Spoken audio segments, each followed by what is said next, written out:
Iniciamos mais um Elga e Você, sempre com muita informação e conteúdo com credibilidade. E o programa de hoje está, assim, sensacional. Dê uma olhadinha. E muitas vezes eu percebo que as pessoas começam a reduzir o seu peso e que nós vamos ter um reganho aí, porque a obesidade é uma doença, precisa ser tratado para a vida inteira. E às vezes quando o paciente tem esse reganho, ele fica com vergonha de voltar no consultório. Recebemos aqui também para um bate-papo muito interessante, Júnior Macanhã, que é o diretor institucional da CDL e nos passou informações muito otimistas em relação ao comércio de Cuiabá e Mato Grosso. Mas o interessante é que as pesquisas indicam que o empresário está otimista. Que maravilha. E o empresário, estando otimista, ele volta a investir em estoque, fazer contratações, ampliar o quadro de colaboradores. Fique aqui comigo que o Elga e Você está apenas começando.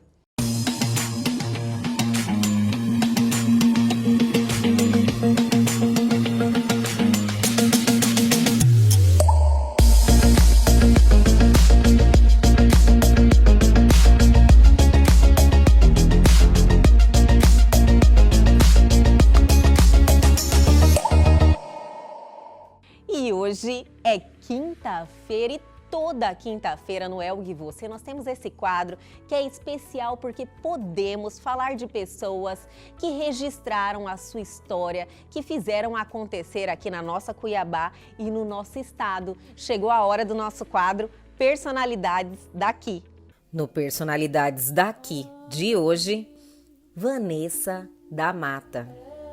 Nasceu em 1976 em Alto Garças, que fica a 400 quilômetros aqui de Cuiabá, conhecida por seus rios e cachoeiras.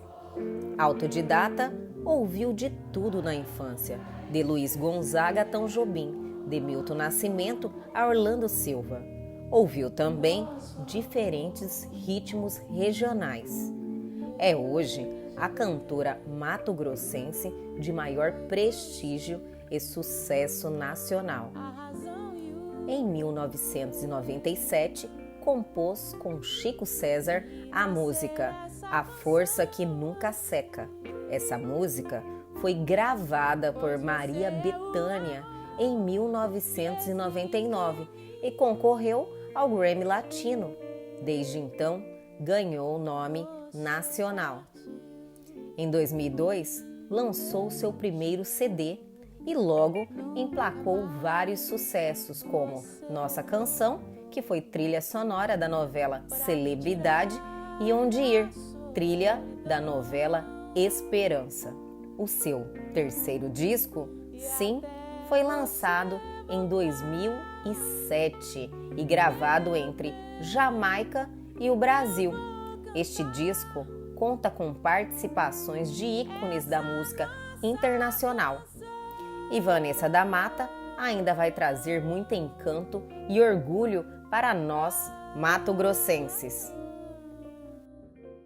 E agora, no nosso programa Elga e Você, vamos conversar sobre um assunto muito importante e que faz parte da vida de muitos brasileiros, de muitas pessoas, que é sobre obesidade. E para falar de obesidade, temos que trazer alguém referência no assunto, doutora Mariana Suzuki. Primeiramente, eu quero te agradecer muito, doutora, por estar aqui com a gente hoje, compartilhando seus conhecimentos e seu tempo também com a gente.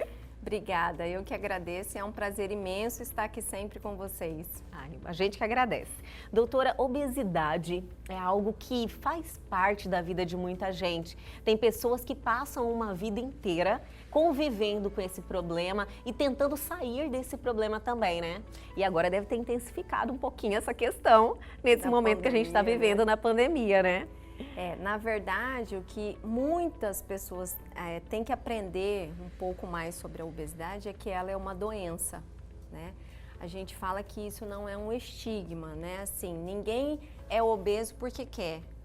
Então, é uma doença crônica e que não transmite de uma pessoa para outra. Então, eu sou obeso, eu posso me sentar ao lado de uma pessoa que essa pessoa ao meu lado não vai se tornar obeso. Sim. E é uma doença tão importante quanto um câncer, quanto um diabetes, uma pressão alta. Mas hoje ainda eu percebo que na nossa sociedade existe um preconceito muito grande. É verdade. Não é? Um julgamento muito grande. E que isso não. Hoje, graças a Deus, com tantas diretrizes e vários estudos, a gente está conseguindo conscientizar as pessoas que realmente isso precisa ser tratado. Considerar isso como realmente uma doença, um problema, né? Sim. Mas, doutora, a senhora é endocrinologista, né? Aham. E eu vejo, acompanhando o seu trabalho, que você realmente milita muito em relação à obesidade. Porém, quando você decidiu, falou bem assim, nossa, eu quero ser endocrinologista, eu quero cuidar dessa parte. Por quê? O que te chamou a atenção nesse campo da medicina? Então, eu sempre gostei muito da parte de hormônios, né? Essa questão de que a mulher pós-menopausada e tem essa dificuldade dessa transição.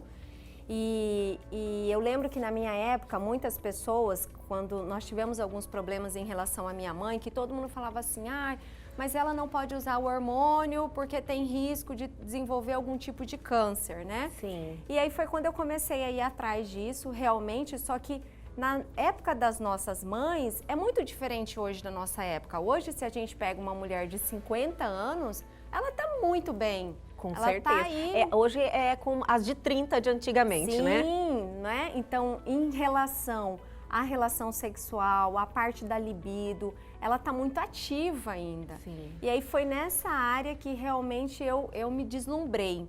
Associado com isso, eu tive alguns problemas em relação a peso, então na minha gestação também eu tive alguns problemas que eu ganhei um pouquinho de peso, mas eu sempre gostei muito dessa parte de obesidade. Mas na minha época, como eu já tenho 10 anos de formado, na minha época ainda era visto com mais olhos, assim.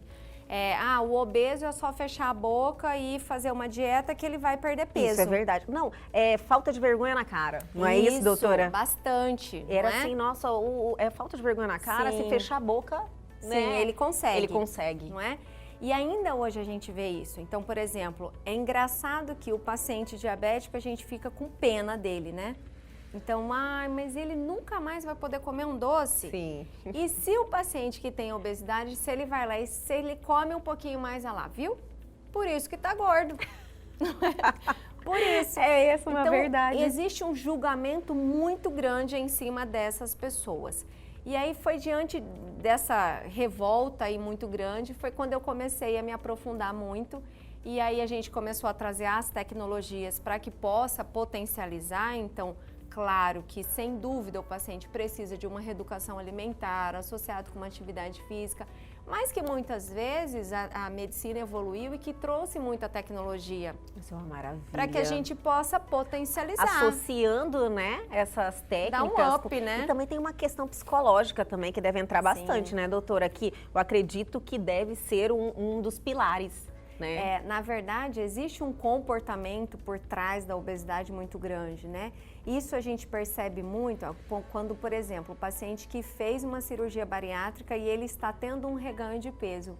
Muitas vezes, ele não está preparado psicologicamente. É verdade. Então, eu fiz uma cirurgia bariátrica que é algo mecânico, mas que não depende só do meu estômago. Depende também do meu comportamento mental mesmo, igual você falou essa questão da pandemia. É fácil quando a gente fala assim, olha, eu não tenho tempo para fazer dieta. Nós tivemos agora muito tempo. Com certeza. E o que nós percebemos? Que ao invés de eu reduzir o meu peso, muitas pessoas começaram a ganhar peso. Isso foi verdade. Às vezes, quando começou um pouquinho, um pouco de liberdade, da gente começar a circular um pouquinho mais, Sim. você encontra com pessoas que você fala, não acredito. Sim. Muita gente engordou muito significativamente mesmo. E isso assusta, né? Você atribui isso ao quê? A ficar mais em casa e o costume de comer ou... Hoje a gente vive num ambiente muito obesogênico, né? Que é um acesso a fast food muito fácil, acesso a uma padaria nova que saiu e a gente tem uma curiosidade de ir lá querer conhecer um pão novo. Não, mas o o rapaz faz um pão com fermentação natural. Tá, mas não deixa de ser pão, não é? Então, o acesso se torna muito fácil e quando a gente acabou passando por essa parte da pandemia, ficou mais fácil, a gente ficou muito mais tempo livre, Sim. ficamos muito mais tempo em casa, com o fechamento das academias dificultou um pouco mais. Com certeza. Então, na prática, é muito difícil você falar assim, olha, faz lá 30 minutos de atividade física em casa. Eu Mas passei por isso. Na prática, é muito difícil. Eu ia lá, falava assim, vamos continuar Sim. em casa. Eu fui uma semana. É Não consegui difícil, mais. não é? Porque a gente não tem uma disciplina, nós não fomos educados para isso. Sim. Então, muitas vezes as pessoas falam assim, mas será que vale a pena pagar personal? Depende de cada um. Se você tiver uma disciplina, não só em personal, mas uma disciplina em educação, de atividade física, em alimentação, uma disciplina em estudo, significa que pode acontecer de você dar certo sem uma pessoa estando ali. Mas às vezes aquilo é um investimento que a gente deveria fazer aí. O personal, ele acaba, além de ele ensinar os movimentos corretos, né? Tudo depende do que você está fazendo e qual que é o seu objetivo. Mas ele também te cobra ali, né? Sim. Vamos, não Sim. para não larga do celular. Aham. E às vezes a gente precisa disso, né? Ter alguém ali colocando a gente na linha. Sim. E uma coisa que eu percebo muito é a questão financeira, não é? Então isso é onde pega muito pra gente. Não, mas olha, se eu não for hoje, olha quanto que eu tô gastando. O personal não vai repor minha aula. Isso é Então, verdade, eu acho que doutora. eu vou. E aí quando a gente não tem um compromisso com alguém, os estudos afirmam que, por exemplo, quando a gente adere a consultas de uma forma mais que se torne aquilo rotina, a aderência tanto a um tratamento de alimentação ou atividade é melhor. Porque eu tenho um compromisso com a pessoa. Então, por exemplo, uma vez na semana eu vou no consultório. Eu tenho um compromisso. As pessoas ainda se sentem, se eu não fizer aquilo, é como se estivesse ofendendo. Não é? Vai me ofender. E muitas vezes eu percebo que as pessoas começam a reduzir o seu peso e que nós vamos ter um reganho aí, porque a obesidade é uma doença, precisa ser tratado para a vida inteira. E às vezes quando o paciente tem esse reganho, ele fica com vergonha de voltar no consultório. Verdade. Né? Nossa, mas a Mariana acho que vai brigar comigo. Existe um receio. É, porque a pessoa sente que falhou, né? Sim, sim. Ela E que é sente muito vergonha, natural. sente, fala, nossa, fica fragilizado, eu sou uma pessoa que eu não consigo, não sou determinada, Sim, assumir um compromisso e não cumprir. Então, aí afeta mais a questão psicológica ainda, né, doutora? Sim, na verdade, aí entra, a gente tem uns pensamentos sabotadores, né? Que é aquela questão que eu brinco falando assim, o paciente que está obeso, que tem um diagnóstico de obesidade, ninguém precisa dizer para ele que ele está obeso, né? Só se ele for cego, né? Isso é verdade. Porque eu já me olho no espelho, não estou satisfeita com o meu corpo, eu estou vendo que eu estou acima do peso. E aí, muitas vezes, quando a gente acaba tendo alguns deslizes mesmo, acabei engordando 6 quilos na pandemia, o que é muito natural. Acontece com muita Muitas gente. vezes, nesse caso, aí o paciente tem esses pensamentos sabotadores, ele mesmo se sabota, abaixa a autoestima dele, né? Então assim, eu sou uma fracassada, eu não mereço ser magra, eu nunca vou conseguir deixar de ser acima do peso. Então, e que às vezes acaba se vitimizando um pouco, Sim. não é? Então, eu não vou para academia que aqui em Cuiabá tá muito quente. Cuiabá faz 2 dias de frio, né? Aí quando faz frio, é muito frio e também não vai. Então, isso que a gente tem que tomar um pouquinho de cuidado. Doutora, falando da obesidade como uma doença, quais seriam esses tratamentos que existem? É algo para a vida toda? Mas eu queria que a senhora segurasse um pouquinho a resposta. Vamos chamar o intervalo rapidinho. A gente já volta. Fica aqui comigo.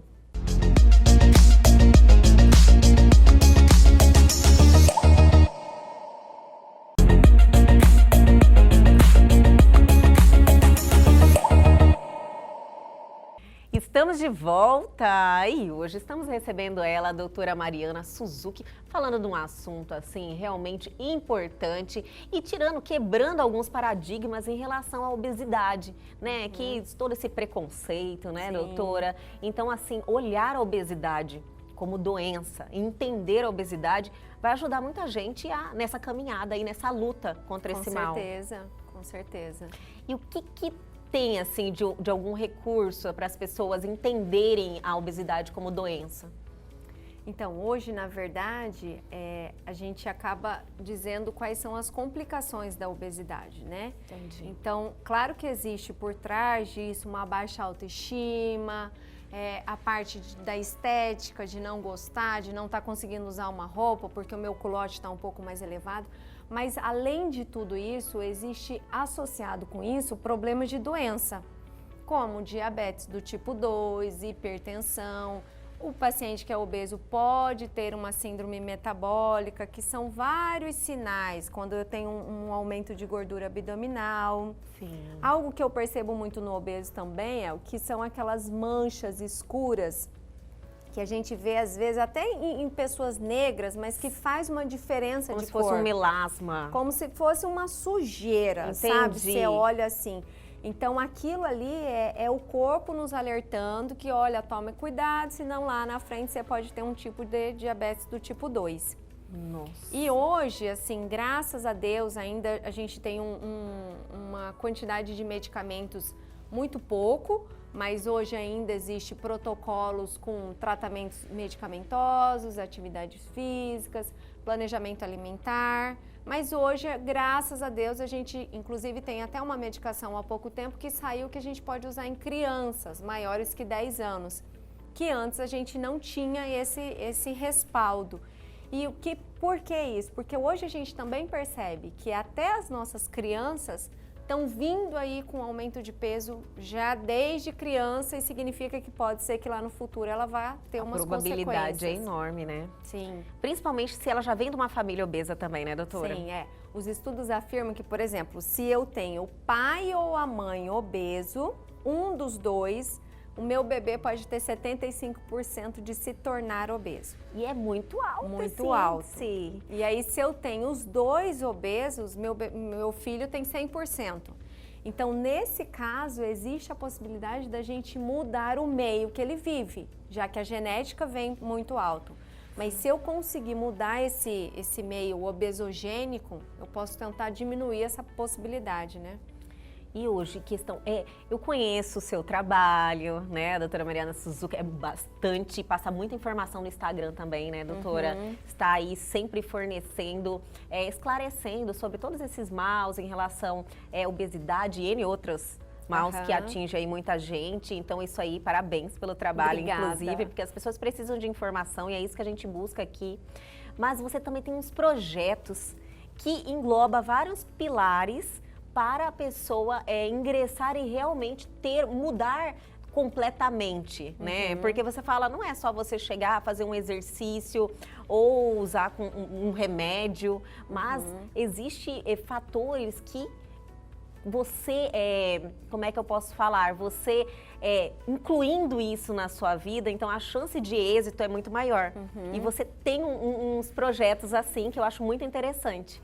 Na verdade, hoje tem alguns protocolos, né, que como a gente associou eu e a Sulege lá na clínica, e aí tem alguns protocolos que, por exemplo, hoje tem uma dieta, né, vamos dizer assim, onde você consegue ter uma perda de peso muito rápido, que é uma dieta da proteína.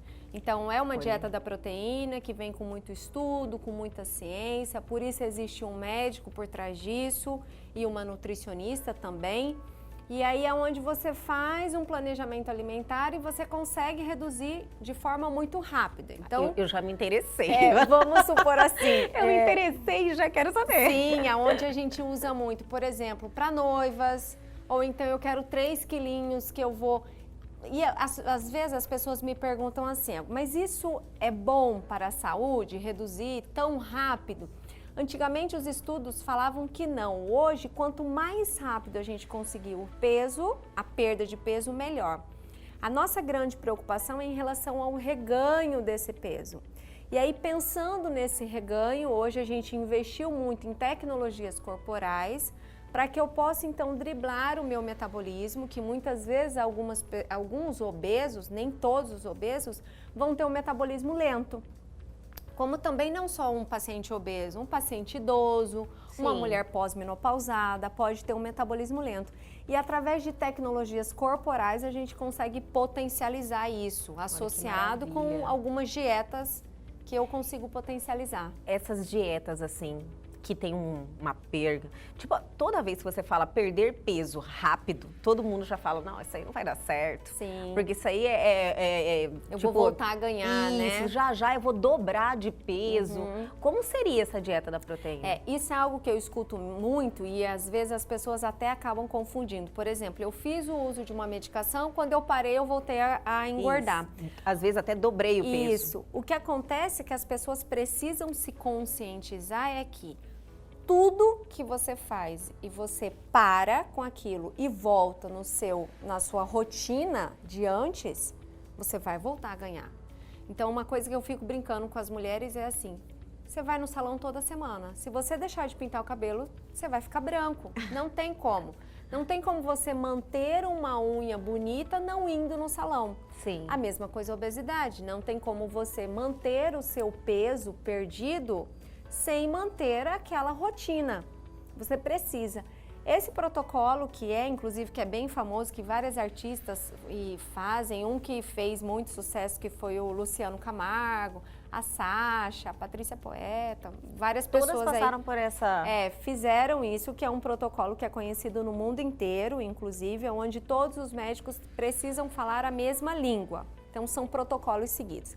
Isso é muito legal porque são feitos de fases. E no final, que é uma fase de manutenção, o paciente acaba ficando 2 anos nessa fase.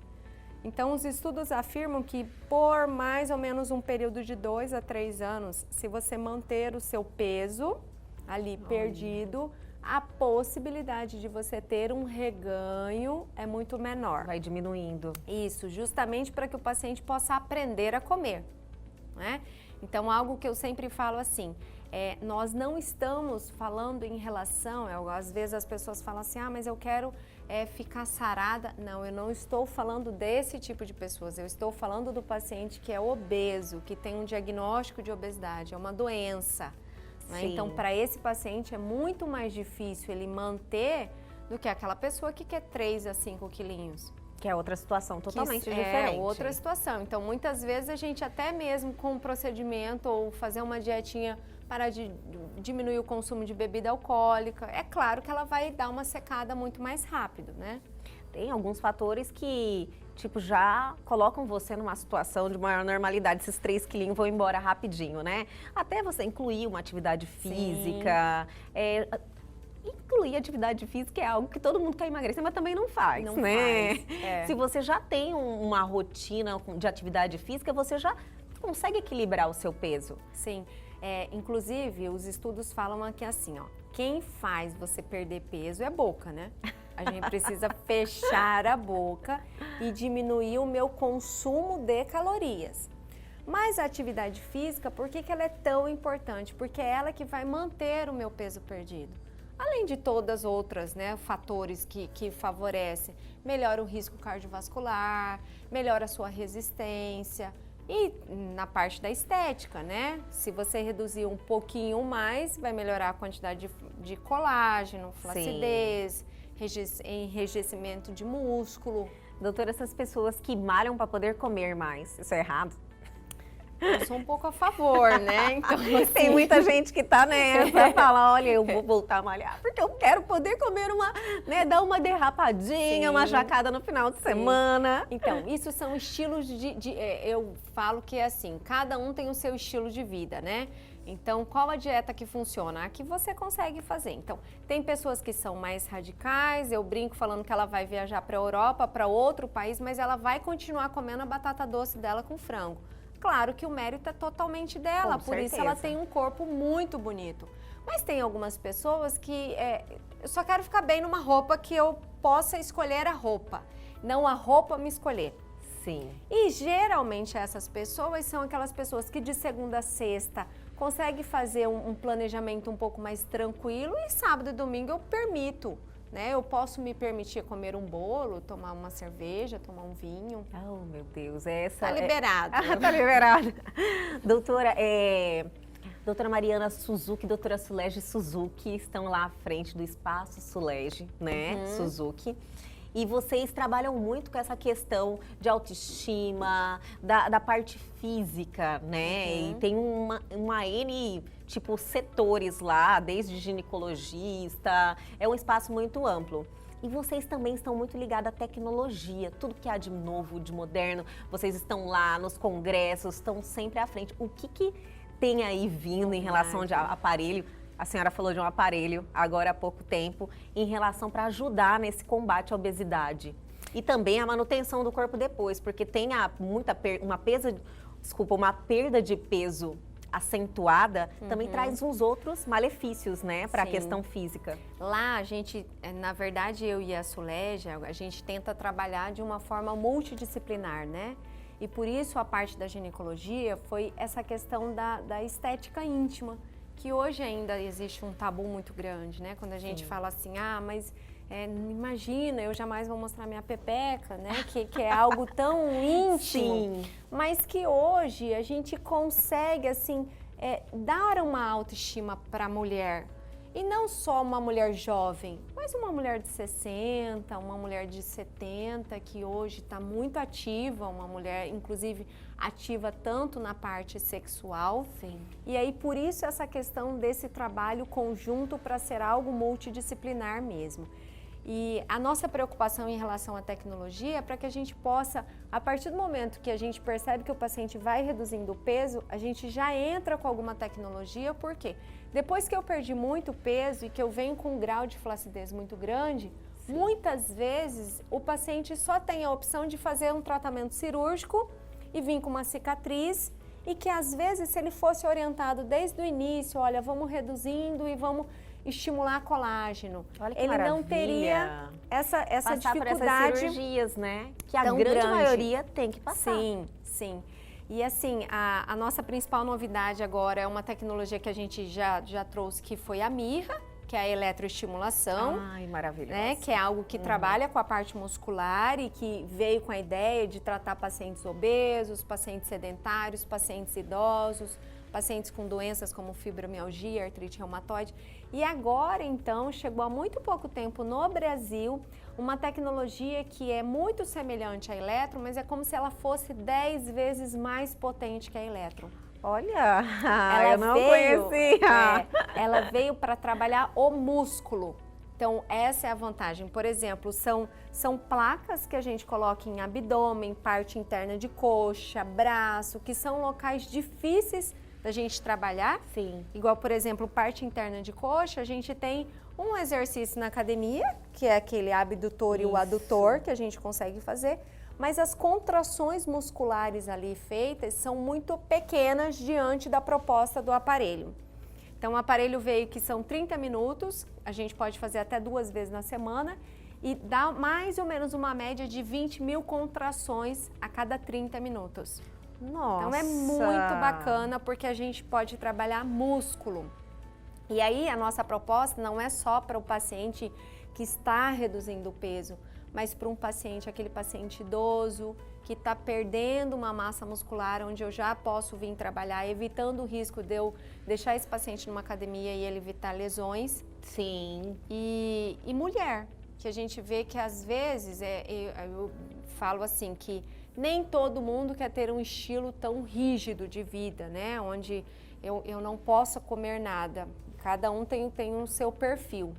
Mas às vezes a gente quer ter o direito de comer algumas coisas, mas eu também quero. Sentir bem também, me né? sentir bem, uma parte de coxa um pouco mais durinha, né? Um tchauzinho. Um tchauzinho menos, né? Pode dar tchau, né? E a proposta é essa, o aparelho tá vindo até em outubro e assim, o resultado é muito, muito, muito legal. Isso, claro, que não vem, as pessoas estão me perguntando assim, ó, significa então que eu posso parar de fazer atividade física? Não, isso veio para potencializar. Sempre somando, né, doutora? Sempre somando. Isso é uma maravilha, uma notícia maravilhosa. Doutora, nós estamos com o tempo estourado, mas assim, eu já quero fazer um convite para uma próxima vez, né? A senhora retornar aqui e a gente escolher um outro tema ou algo, ou continuar, porque eu sei que tem muita coisa ainda para se falar, né? E que as pessoas realmente precisam saber que existe essa tecnologia, que existe esses tratamentos, que pode trazer uma qualidade de vida melhor, que é o que todo mundo busca, né, doutora? Claro, claro, com certeza. Mas vamos sim. Vamos Será um prazer. sim. Nossa, adorei sua participação, foi um prazer recebê-la, viu? Obrigada, obrigada mesmo.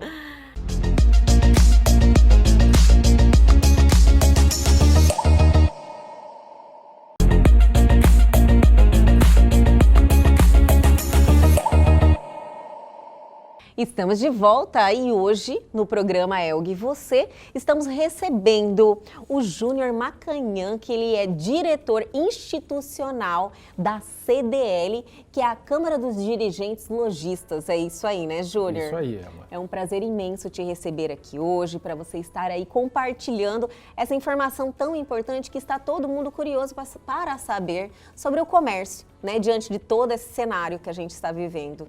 É uma grande satisfação estar aqui no seu programa e que a gente possa ter um diálogo franco, aberto e conversar sobre o comércio cuiabano, o comércio mato-grossense e esclarecer os seus espectadores. Sim, você aí milita diariamente, né, lá na Câmara dos Dirigentes Lojistas e eu gostaria muito que você nos passasse, para todos nós, a informação em relação à atuação da Câmara dos Dirigentes Lojistas. Vocês dão um respaldo aos comerciantes, né? Nós temos uma representação dos lojistas, então nós atuamos junto ao governo do estado, junto ao governo municipal, na discussão de impostos, por exemplo. Ano passado nós tivemos a discussão da reforma tributária, onde o CDL Cuiabá foi extremamente atuante. Nós também prestamos muitos serviços. Na realidade, a CDL foi criada para prestar serviços aos comerciantes, aos empresários. É certificado digital, é consulta de SPC, treinamentos. Na realidade, ela está lá ao lado do empresário, para facilitar o crescimento do empresário comercial e do prestador de serviço no estado e no município. Então, são várias vertentes, né? Sim. Porque as pessoas, às vezes, sempre olham a CDL, lá que eu vejo sobre proteção ao crédito, né? Que é algo mais conhecido, não é isso? Porque esse é o produto mais forte, que ficou marcado, na realidade, durante a história da CDL. Hoje nós também temos o certificado digital, que é muito forte, nós temos celular, prestamos serviço de celular. Então, assim, essa gama de serviços, ela está cada vez sendo ampliada, porque, lembrando, a CDL é uma instituição privada. Ela vive do que os seus associados pagam e do serviço que ela presta aos seus associados. Diferente de muitas associações, ela é privada. Se ela prestar um bom serviço, ela vai continuar tendo sucesso. E se ela não prestar, consequentemente, o seu associado vai deixar e vai procurar outro lugar para ele. E é uma instituição muito forte, né? Estão aí, quanto tempo tem a CDL? A CDL tem 47 anos, né, de Cuiabá. É uma instituição forte, representa bem o comércio cuiabano, é uma instituição de muita credibilidade e de muita respeitabilidade. Com certeza. E nós não podemos fugir desse assunto, né? Como a gente estava um tempinho atrás alinhando aqui a nossa conversa, você me falou que nós retornamos, já tem 30 dias desse retorno do comércio. Isso. Né, vivemos aí um cenário muito complicado, né? Ficamos o quê? Deu 5 meses, Júnior? Deu 4 meses. 4 meses com o comércio fechado, parado, que trouxe aí uma mudança de realidade muito grande para muita gente que vive do comércio. Sim. Né? E como é que está? O que você sentiu nessa segunda volta aqui? O que você acha que a gente vai ter aí de realidade? O que vem pela frente? Então, a primeira parada, primeiro fechamento, o segundo fechamento, na realidade, ele foi bem traumático, né? Porque as pessoas esperavam voltar a esse novo normal que a gente tem hoje, porque até a não vinda da vacina, todo mundo está com receio de ser contaminado, muitas pessoas ainda não foram. Então, quem pode não está saindo à rua, ou vai rapidinho e vai para casa. Então, nós voltamos agora nessa segunda vez, vai fazer um mês agora, né? o fluxo não é o mesmo do que era em agosto do ano passado, a gente teve uma diminuição de fluxo, mas o interessante é que as pesquisas indicam que o empresário está otimista. Que maravilha. E o empresário, estando otimista, ele volta a investir em estoque, fazer contratações, ampliar o quadro de colaboradores. E isso faz com que tenha emprego, que tenha mais renda e a gente consiga evoluir, né? Quanto mais renda, mais venda, e aí a gente volta a ter um ciclo virtuoso, porque na realidade foram meses de sofrimento. Salientando que assim, o comércio essencial continuou funcionando, todo mundo acompanhou, supermercado, farmácia, material de construção, alguns comércios essenciais continuaram funcionando. E teve uma outra parte, que calçados, confecções, eletroeletrônico, presentes, esses realmente sofreram mais. Né? Com certeza. E assim, as pesquisas indicam, infelizmente, que 10% desses comerciantes, desses empresários, vão fechar as suas portas ou já fecharam. Né? Causando desemprego. Se bem que Mato Grosso, um caso excepcional, nos últimos 6 meses, segundo o CAGED, que é do Ministério do Trabalho, criou 8.500 vagas positivas. Graças ao agronegócio, a parte da indústria e parte ao comércio também, que lá no mês de março, abril, demitiu, mas agora com a retomada já começou a contratar e nós já estamos com números positivos. Que maravilha. Então, assim, é importante salientar isso. Já estamos em nível de contratação. As vendas ainda não estão aos mesmos patamares que estavam lá em 2019, mas como a gente está acompanhando a diminuição dos casos aqui em Cuiabá e Mato Grosso, a gente viu que por um período deu uma estabilizada, nós abrimos as nossas lojas, havia uma expectativa de que fosse aumentar o número de contaminados, o número de óbitos, e isso não aconteceu. Por quê? Desde o início de março, o comerciante vem fazendo a sua parte. Ele vem educando os seus clientes no sentido de só entrar no comércio usando máscara, disponibilizando álcool gel, os seus colaboradores todos com máscara, constantemente lavando a mão, mantendo o distanciamento como a gente está aqui agora, né, que é importante. E assim, então realmente fazendo um trabalho educativo dentro do comércio.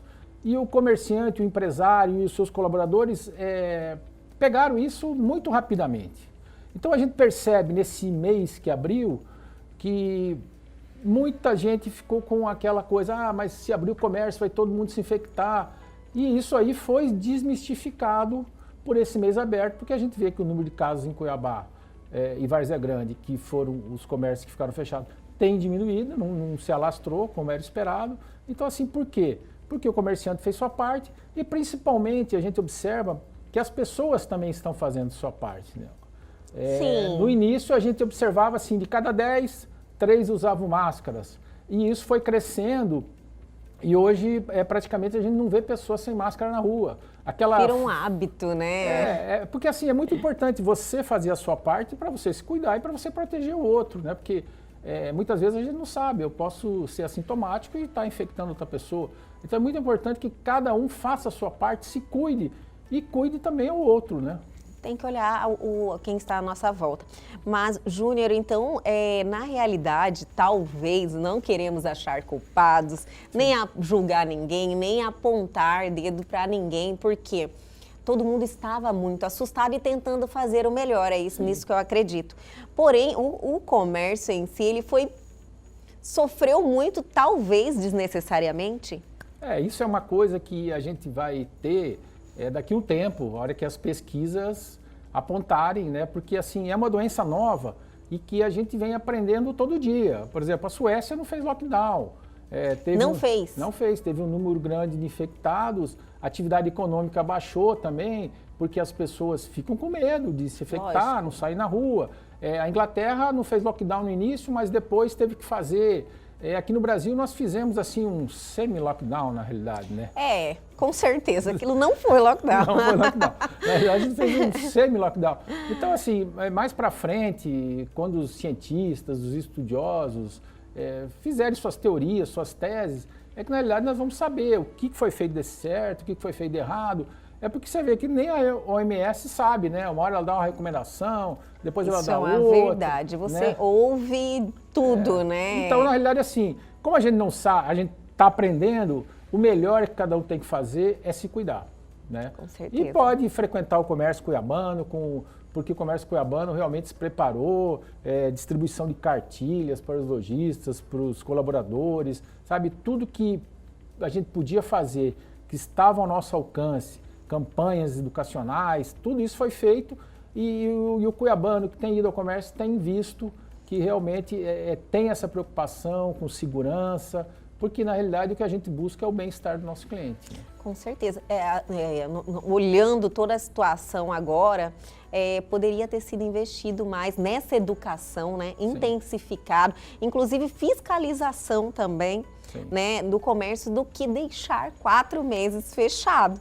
Né? Porque, lógico, que nem já falei e repito, não estamos procurando culpados. Não, de forma Porém, Júnior, eu acredito que esse retorno ainda não espelha a realidade do que está vindo pela frente ainda. Eu acredito que muita gente não vai conseguir continuar, tentou voltar. Em relação também à demanda reprimida. Sim. Existiu isso? Foi uma verdade? Tipo assim, pelo fato do comércio estar fechado, houve essa demanda reprimida? Então, nos primeiros dias, sim, a gente sentiu que as pessoas foram às lojas, né, todo mundo com muito cuidado, porque na realidade estavam tendo necessidade de alguns produtos. Outra coisa que a gente observou, algo muito interessante, é que todo mundo que tinha projeto de venda online para 3 meses, 6 meses, 1 ano, todos esses projetos, essa parte tecnológica foi acelerada. Com Inclusive, certeza. a gente sente isso, por exemplo, as grandes empresas que têm escritório, trabalho de escritório, o home office voltou a funcionar e até agora muita gente vai continuar trabalhando em casa. Com certeza. Então nós vemos assim, teve essa aceleração nessa parte online. Muita gente que não comprava online Teve que aprender, teve que se teve familiarizar, que aprender. né? Muitas pessoas de idade que não são, não é habitual, né?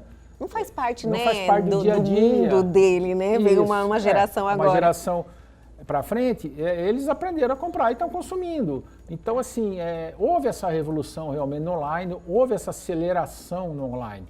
E isso é bom, porque, assim, a gente tem que evoluir, né? Evoluir Com certeza. faz parte do ser humano, o ser humano busca essa evolução e os empresários, o comércio também sempre está numa busca constante de evolução para procurar atender o seu cliente da melhor maneira possível, seja na loja física, seja na loja online, porque na realidade o objetivo é um só, atender bem o seu cliente, porque a partir do momento que o cliente for bem atendido, consequentemente ele vai fazer mais compras, né? Com certeza. Né? Hein, Júnior, vamos continuar falando dessa digitalização, desse novo normal, que vai ter muita alteração ainda no comércio, Sim. mas segura um pouquinho, a gente já volta, vou chamar o intervalo, mas fica aqui comigo.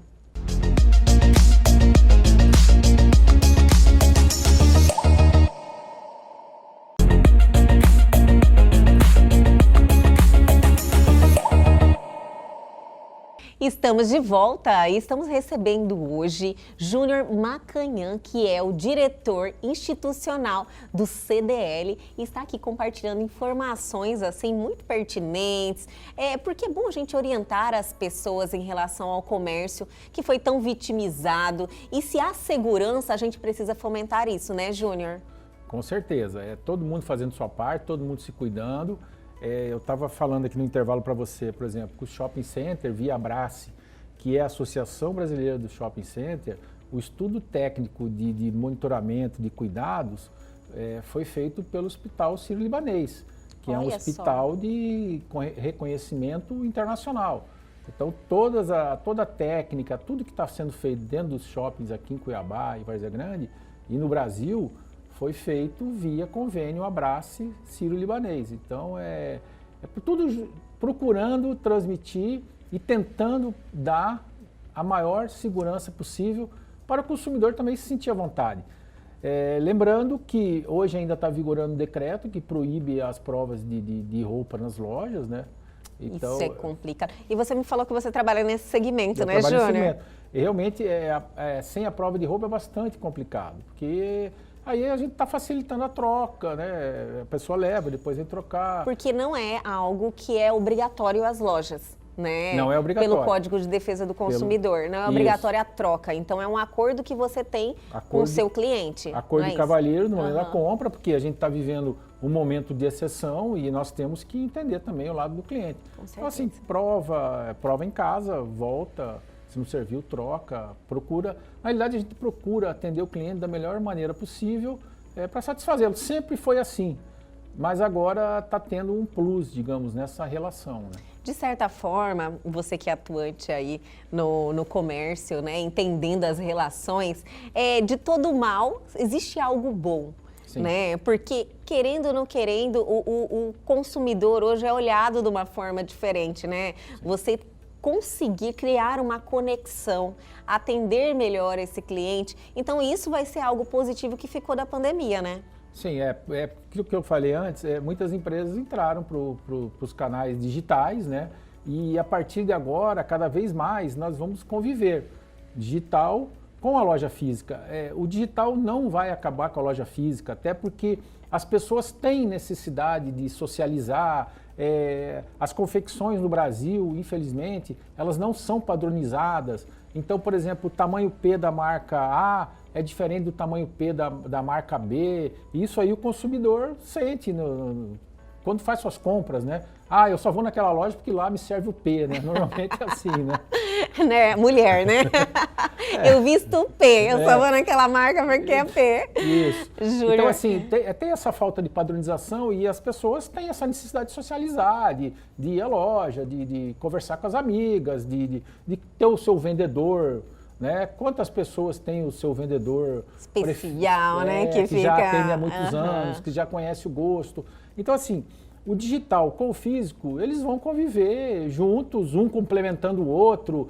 Muitas vezes você vai na loja, prova, depois você volta para casa, no outro dia você compra pelo digital, ou você vê no digital e vai na loja para não provar nesse momento, Sim. mas no momento futuro provar e ver como é que fica, para se certificar da compra.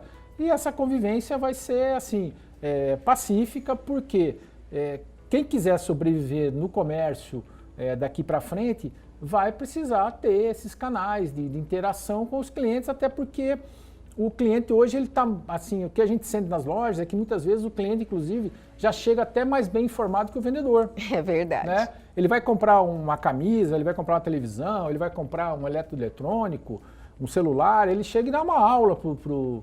Ele já chega, já pesquisa tudo, já sabe o que quer, ele chega né? na loja sabendo o que quer. Na realidade, então, assim, essa informação que está disponível aí para todo mundo hoje, eu vejo que ela só faz bem, porque também não tem mais o consumidor que é enganado, né? Como assim, a gente sempre teve um tempo atrás, coitadinho do consumidor, né? O vendedor empurra as coisas nele, né? Entanto que havia um desequilíbrio nas relações, né? Que hoje em dia não existe mais. Hoje não, eu acho que hoje, aliás, eu penso que quem sempre comandou na relação foi o consumidor, até porque o dinheiro está no bolso dele, né? É uma verdade, o dinheiro está no bolso dele, verdade. é ele que decide, eu vou gastar na sua loja, eu vou gastar na sua loja. Então, assim, o poder sempre teve na mão do consumidor, né? É que muitas vezes a gente subestima o consumidor, né? Mas realmente o poder sempre teve na mão dele. Continua cada vez mais, agora, além do dinheiro, ele está muito mais bem informado.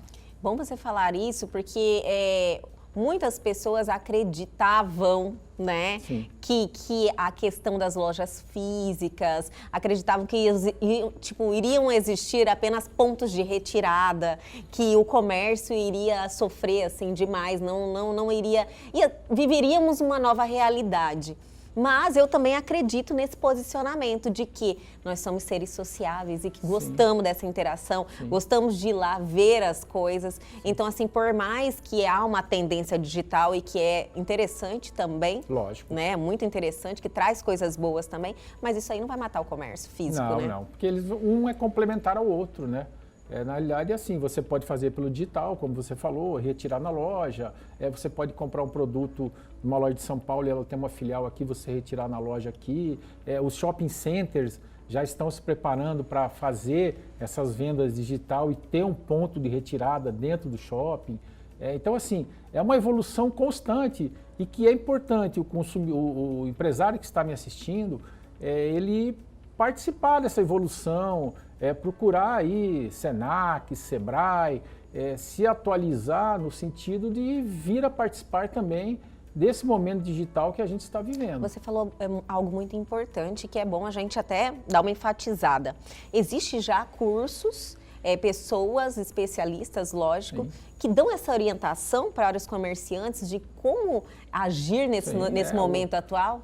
O mercado cria demanda e alguém sempre vai suprir essa demanda. Então, Sim. assim, nós estamos vivendo um momento digital, já apareceram aí centenas de cursos de venda digital, venda por WhatsApp, venda por Instagram, venda por Facebook, sites, né? Por sites, quer dizer, todo esse ferramental ele está disponível para o lojista. Agora é importante também que o lojista faça a sua parte, vá atrás, né? Saia dessa zona de conforto, porque assim, eu sou de uma geração que era barriga no balcão, sabe? Isso. E hoje, na realidade, além da barriga no balcão, ele tem que estar com o tecladinho. O dedo no teclado. Isso aí, precisa também essa parte digital que uma vai complementar a outra.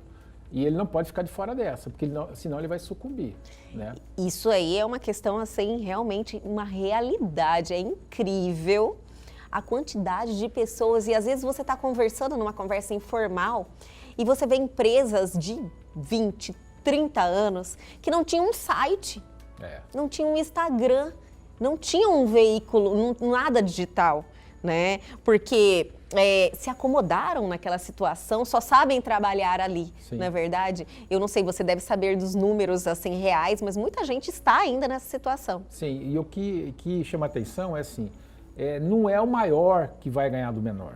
Na realidade, que ele tem que estar atento a isso. É o mais rápido que vai vencer o mais lento. Então, assim, esse momento de digital, de digitalização, é muito importante as pessoas, os empresários se atentarem para isso, para não ficarem para trás, né? Porque a concorrência também não para. Quem está no dia a dia do comércio sabe disso, que a concorrência está toda hora se inovando, se reinventando.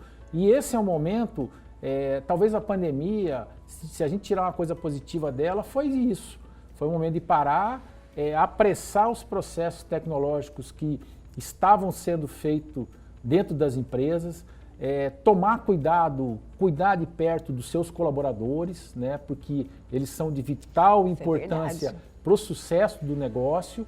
Então, essas reflexões a gente tem que levar da pandemia, sabe? Não pode deixar passar em branco sem ter nenhum aprendizado. E eu acho que a digital e o cuidado com seus colaboradores são dois aprendizados que a gente tem que levar até para o nosso futuro, para o futuro do sucesso das empresas. Eu percebi também isso, as pessoas entenderam que estamos lidando com pessoas, né? Sim. E que esse lado emocional é muito importante, porque você trabalhar feliz, satisfeito, isso aí é uma cadeia, né, Júnior, que Sim. realmente vai se propagando e essa pessoa consegue trazer um resultado melhor, trabalhando mais feliz. Sim, então, com e certeza. antes as pessoas falavam bem assim, por exemplo, vou te dar um exemplo assim, que era uma frase muito utilizada. Chegou no trabalho, deixa os seus problemas de lado. Tipo assim... não tem como você... É meio complicado isso. Não tem como você desmembrar, como ser se você duas fosse pessoas, um robô, né? aperta um botão, né? Não tem como você ser duas pessoas, né? Na realidade, o que essa pandemia ensinou é que a gente, muitas empresas já faziam e algumas foram forçadas a fazer por essa situação, ter todo o cuidado com seus colaboradores, até Sim. porque todo o sucesso advém dele, né? Você tem uma loja maravilhosa, o melhor produto, mas se você entrar nela e o atendente, o colaborador lá te trata mal, de que valeu você ter uma mega estrutura, ter o melhor site, o melhor Instagram, o melhor produto, se na hora falhou o ser humano? Então, assim, essa pandemia veio também para resgatar isso. E outra coisa que resgatou também, que eu acho importante a gente salientar, é o sentimento de solidariedade do brasileiro. Isso né? é verdade. Porque aflorou muito, a gente viu muita gente fazendo bem, mesmo podendo pouquinho, mas um pouquinho ela fez, né? Ela quis ajudar, Ela quis né? ajudar, ela colaborou, de alguma contribuiu. forma. Então essa pandemia também foi importante nisso, para resgatar essa solidariedade. Você lembra lá no início, quando não tinha álcool gel, as empresas começaram a fabricar, começaram a fabricar álcool gel. Ah, não tinha máscara, a empresa de calcinha começou a fabricar máscara. Então você vê assim que também o mercado se adapta rápido, né? Ah, o preço do álcool explodiu, mas ao mesmo tempo um monte de gente começou a fabricar e ele baixou de novo. Que maravilha, né? Você entender que as pessoas se sensibilizaram Ótimo. e que trouxe um sentimento positivo, Sim, uma sim. energia positiva Sim, no foi mundo isso aí, é outro legado da pandemia. que nós vamos levar da pandemia, que é a solidariedade. Quer dizer, o brasileiro também é um povo muito solidário. Quer dizer, o mundo inteiro foi solidário. Foi. O mundo inteiro foi solidário. Existe um ponto que eu não quero. Nós estamos com o tempo estourado. Nossa, passou tão rápido, Que bom. sabe? Então ali estamos com o tempo estourado, mas eu ainda quero pontuar algo que eu sei que você vai poder falar assim com mais clareza para mim. Você falou um detalhe, você falou o mais rápido vai ganhar do mais lento. E não é a questão do menor e do maior. Porém, essa digitalização, ela traz uma questão de que as empresas se equiparam no digital, né? O que difere é que quem tem mais recurso vai poder patrocinar mais. Investir mais visibilidade. Mas ela começa a dar uma equidade, porque você vê que hoje tem um monte de gente que vende no Instagram, né? Sim, no Instagram. Sem ser empresa grande. Isso. Eu sinto isso, assim, que trouxe uma equiparação, assim, lógico que ainda quem tem um poder financeiro consegue se sobressair, mas é uma oportunidade que eu vejo, não é? Mesmo a pandemia, eu vou te dar 2 exemplos de colaboradores meus. Uma com o marido montou uma pizzaria no período que eles estavam em casa, porque eles ficaram sob suspensão dos contratos, né? E hoje ela pediu para sair, vai trabalhar comigo até o final do mês e vai sair porque a pizzaria dela deu super certo. Olha que maravilha. E a outra montou um espetinho de entrega, que também, com o marido, vai sair também porque também está dando certo. Então você vê assim, foi uma oportunidade de empreender também, as pessoas empreenderam, né? E desejo que eles tenham muito sucesso e tal, né? Então, ao mesmo tempo que teve gente que fechou as portas, tiveram pessoas que se reinventaram e que procuraram fizeram o diferencial e estão obtendo sucesso. Talvez até mais feliz, né? Buscando algo que realmente eu motiva ele a todo dia. Eu não sei se não trabalhar comigo elas vão ficar mais felizes, né? Mas assim, pelo menos eu acho que elas vão ganhar mais dinheiro. Mas o recado não dá para ficar parado Não esperando dá pra acontecer, ficar parado, né, Júnior? aquilo lá, o mais rápido vai ganhar. Do mais lento, do a mais gente tem que lento. estar aí. Não é o maior que vai ganhar do menor. Júnior, eu É isso aí. adorei esse bate-papo, Eu que maravilhoso. agradeço mesmo, gostei muito de estar aqui. Espero que os seus telespectadores gostem, compartilhem essa entrevista, leve o recado adiante, principalmente o recado de se cuidar. Sim. Porque cada um é responsável por si, né? Com certeza. A partir do momento que a gente se cuidar, a gente vai estar cuidando do outro também. Maravilhoso, muito obrigada mais Obrigado uma você, vez. obrigado E você as mesmo. nossas portas aqui do nosso programa estão abertas, viu? Legal. O que vocês quiserem passar de informação, que a gente precise aí estar colaborando com a sociedade também, porque é uma colaboração, Sim. passar informação, a gente faz questão de receber vocês. Opa, muito obrigado. Obrigado Eu que mesmo. agradeço. Obrigado. E o Elgo e Você de hoje fica por aqui, mas você perdeu algo, quer mandar alguma mensagem, quer interagir com a gente, nossos canais de comunicação estão aí na sua tela e também o nosso canal do YouTube, que vocês podem rever essa entrevista e muitas outras sensacionais que estão lá à sua disposição. É só entrar e se inscrever. Aguardo vocês amanhã às 21h30 aqui na TV Pantanal, canal 22.1.